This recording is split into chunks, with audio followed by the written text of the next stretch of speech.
Urban explorers, what is the creepiest "we're not alone" experience you've had? I explored part of an old Nike or Atlas missile site one night with a few friends. As we were leaving, someone started shining a laser pointer at us from the woods. Somehow, we couldn't actually see where they were, even though that's usually pretty easy to do with laser pointers. I still wonder if it was just a laser pointer and not a laser sight instead. I spent 2004 to 2009 living in a dilapidated warehouse that had a space over it converted into an apartment. In exploring the warehouse beneath it before moving in, a buddy of mine and I were discussing how the place smelled and was haunted. In making jokes about it, we started laughing when something shattered on the wall near us.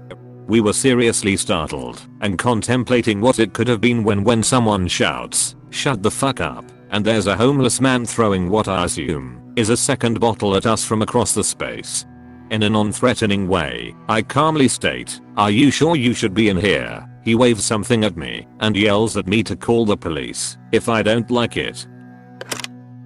There's an old flour mill on Harbor Island in Seattle. It's been abandoned and locked up for a while. My buddies went through a pretty serious Urban X phase near the end of high school, so we were going to all sorts of weird and interesting places in the area just checking it out. Got chased out by cops a few times, usual stuff. Anyway, inside this flour mill we are working through some of the regular block areas, and our buddy swears he heard something. We all stopped dead in our tracks, lights pointed down, just listening. The amount of noise a dilapidated building makes when you're trying to be quiet is amazing. Constant creaking and wind noises. Then I start to hear it. It was shuffling, with the sound of somebody dragging something across concrete. At this point I can feel my heart jumping out of my chest, the blood pulsing in my ears and head. I'm hyper aware as I try and pinpoint this sound and associate it with something I knew. By the time we are sure it's not just the wind, we've all heard the noises. There was 5 of us in there, and we are starting to think it's coming from near the stairs. We slowly, achingly, creep our way over broken glass and dirt. When we came up on the stairwell, we shined our lights down and up to the adjacent landings for the floor we were on, and couldn't see anything. My buddy turns around, steps on an old water bottle on the ground, making the loudest crackling a water bottle has ever made in the history of recyclables.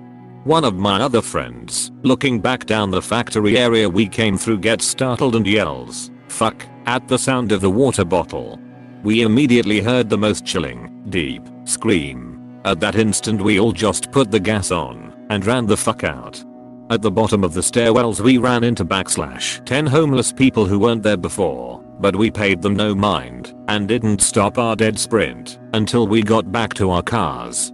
We figured it must have been some homeless person we scared with our creeping around and then sudden expletive, but we never saw the person or identified the sound, so who knows. I was on the other end of this.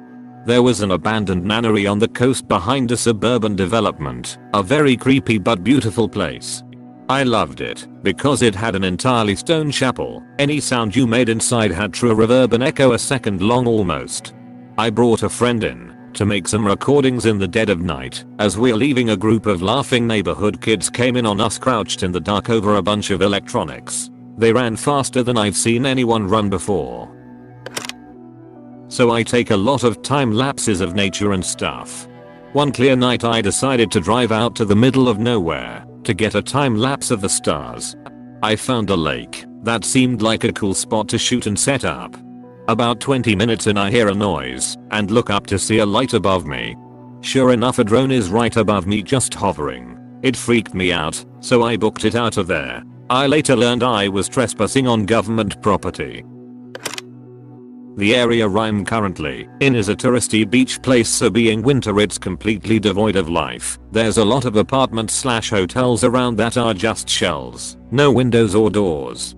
At 2 AM I went to go to the local garage to grab some smokes as we were running low. It's dead quiet and you can hear the tiniest sounds. I was walking past one such building when I felt like I was being watched. I looked up and around, but I couldn't hear or see anything, so I carried on walking. but slower now, trying to be as quiet as possible while listening for anything strange. Suddenly every single dog around just went crazy barking, like dead silence to deafening barking in a second. Made me jump 10 feet, looked up, and on the 3rd floor of our apartment that got no windows or doors put in yet is a single dog just staring at me. I literally turned around and walked straight back home and figured that I'd just go at a more reasonable time. My friends and I grew up in a town that had a large abandoned psychiatric hospital. People went in there all the time, and we decided senior year of high school to sneak in at 2 Isham. We get in with flashlights and start just exploring. We get up to the 3rd floor and start hearing footsteps. We turn the flashlights off and hide in a room. We watch this big black figure shuffle by the door and down the hall. We ran the opposite way to another stairwell and got the fuck out. I'm sure it was just some homeless dude or something, but Jesus Christ, we were spooked for a while. So there's a moderately well-known abandoned mental hospital close to my town. A few months back a few friends and I went to explore a bit. Not a rare thing for people here. We found this setup of a few folding chairs and a couple of old mattresses with blankets and whatever else you'd imagine on them. We chilled there for about 10 minutes and then went on with our adventure upwards. Pretty uneventful from then on. A few really cool graffiti murals, awesome view from the roof. When we were coming back down we passed through the room and all the chairs were folded up and neatly stacked against the wall, and the beds were made. Or at least as close to that as it could have been. Whoever did it would have most likely known that we were there and waited for us to leave to do all of that, as it was only a time frame of about 45 minutes. No threats or anything, just an eerie feeling of being watching in an abandoned mental hospital. I live in a big U.S. West Coast city, in a neighborhood where most homes go right up to the sidewalk property line and have a yard and back. My place is the opposite. House is at the back of the lot. Front yard keeps me buffered from street noise. It's a nice, dark little oasis in the city. My house has a double door / split door, so the top can open independently of the bottom. I often leave the top open when the weather's nice. I'm sitting on the couch in the living room, all of 15 feet from the door. It's nighttime. I'm reading, and the door's more or less directly in front of me. The porch light's off, yard's dark, the only lights from the dimmed reading lamp I'm using. The wind keeps blowing the top part of the door open, closed, open, closed. I'm used to it, happens all the time, doesn't sound out of place. Until the door kind of misses a beat, I don't hear it thud closed. I look up, and it's perfectly still, only open 2 or 3 inches.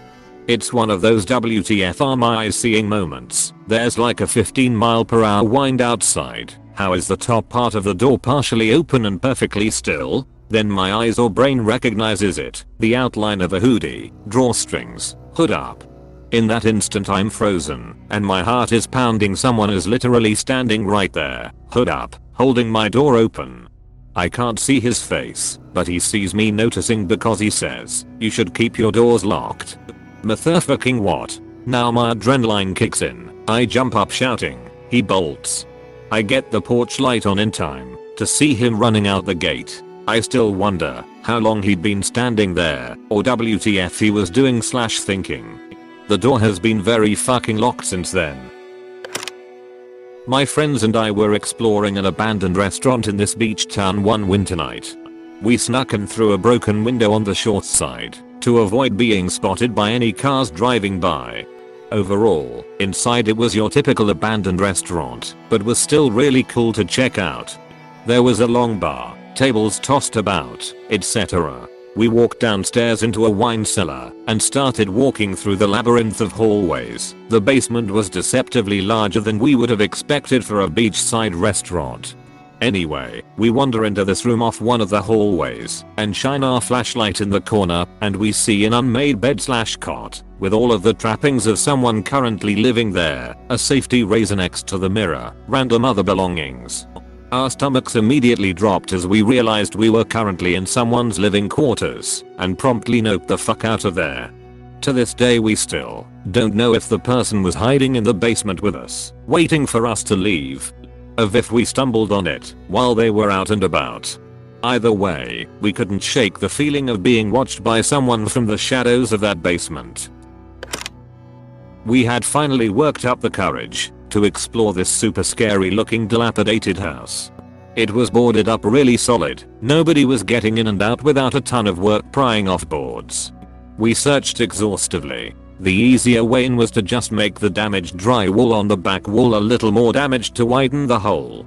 As soon as we stepped in, there was something vaguely human shaped at the top of the stairs we both saw. We bolted in terror.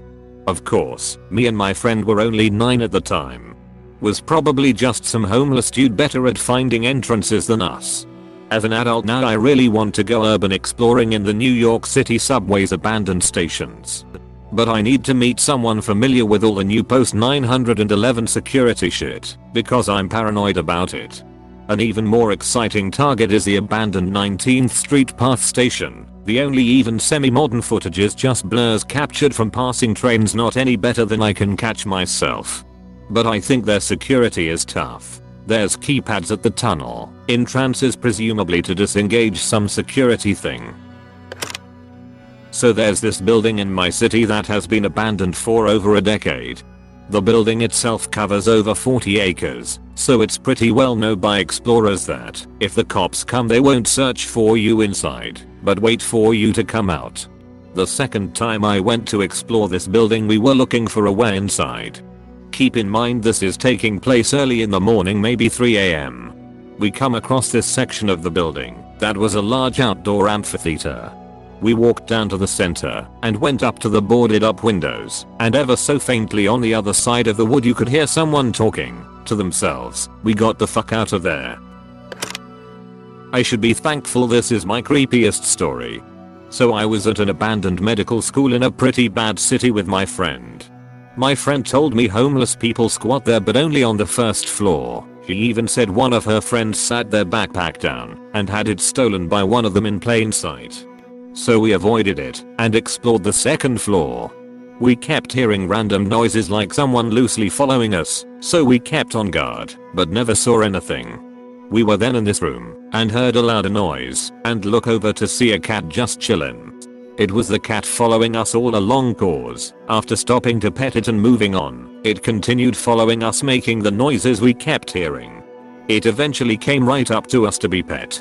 We assumed it was a stray and wanted to get it help, so we agreed that if it followed us out we'll take it somewhere or to someone who will care for it. It followed us outside then immediately ran from us when we were like lol welp guess we got a cat now, so I went to see where it went. Only to see one of the doors to the bando open and this like 6-foot+ dude walk out and yell at me all fucking with my cat. I just about shit myself thinking I was about to get murdered or something, haha. I was like, oh is that your cat? He followed us out. He's like, yeah it's my cat, Colonel Mustard. Get over here, and the cat comes running to him. He introduced himself and we talked for a bit. He was actually a really cool guy, said he lives there and studies psychology and stuff to keep occupied. Thanks for watching and share your stories. Don't forget to consider the idea to maybe think about potentially subscribing. Peace.